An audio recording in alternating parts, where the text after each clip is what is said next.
Alright, hello everybody, and this will be my second part of my Introduction to Calculus series, and in this video we're going to be taking a look at the idea of a gradient of a curve.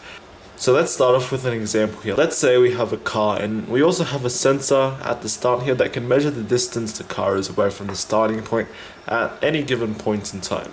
So let's say we let our car run for a bit, and let's say our sensor gives us a little graph that looks something like this, that relates the distance the car has traveled with the time that has elapsed.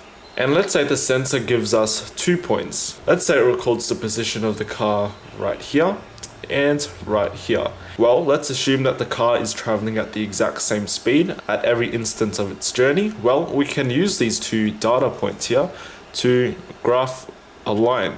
And what if I asked you, how fast is the car traveling? Well, we can just take these 2 points here that our sensor gave us and compute the rise over here, as well as the run between those 2 points. And why do we need those two values? Well, remember that the speed is a measure of how much the distance changes, so the rise in this case, over how much the time changes, which is the run. So we can say that our speed is represented by the slope of this line right here. And this is an important point here. If we want to find the gradient of a line, we need two separate points to compare.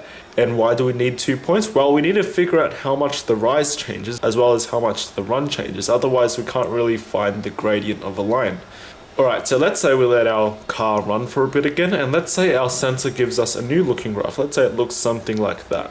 Well, if I want to find the speed the car is traveling at let's say this point right here. Well, remember the speed is represented by the gradient. So what I'm trying to find is the gradient of a curve at this specific point, and the gradient at this point is exactly the gradient of a line that is tangent to this curve at that point. And what is a tangent? Well, a tangent is simply a line that touches a curve at one single point. And this is a weird problem because I want to find the gradient of this line or the slope of this line, but the problem is I only have 1 point given to me.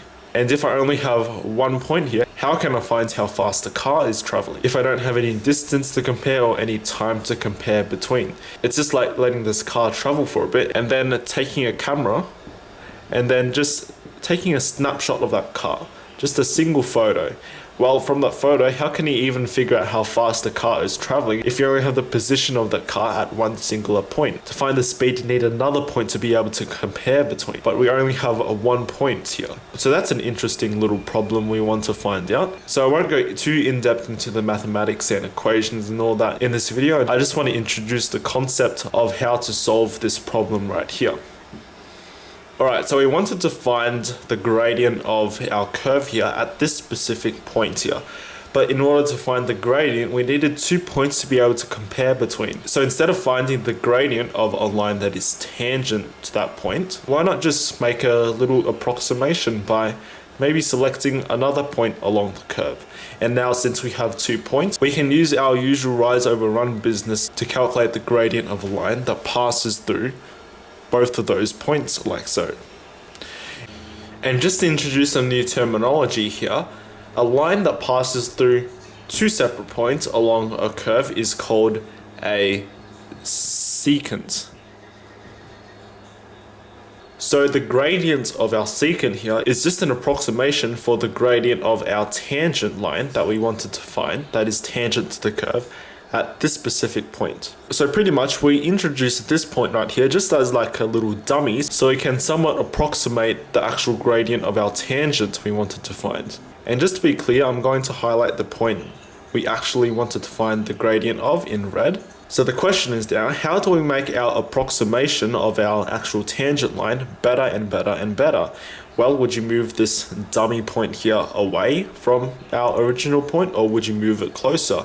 Well, obviously, if you move this point away, then well, our approximation will just get worse and worse. But if you move this point, let's say a little bit closer here, well, our secant line right here will get closer to the actual tangent line we wanted to find. So I'm going to highlight our dummy point here in blue, and if we move our point here closer, well then we're going to get a better approximation for our gradient. And if we move our point even closer and closer and closer and closer, the more accurate our approximation will be. So if I zoom into this area right here, we want our 2 points to be as close together as possible, because the closer they are together, the more accurate our approximation of our tangent line will be. And also observe one more thing here. If we have 2 points, our line is still a secant, but as they come closer and closer and closer together, well then our line will become closer and closer and closer to a tangent.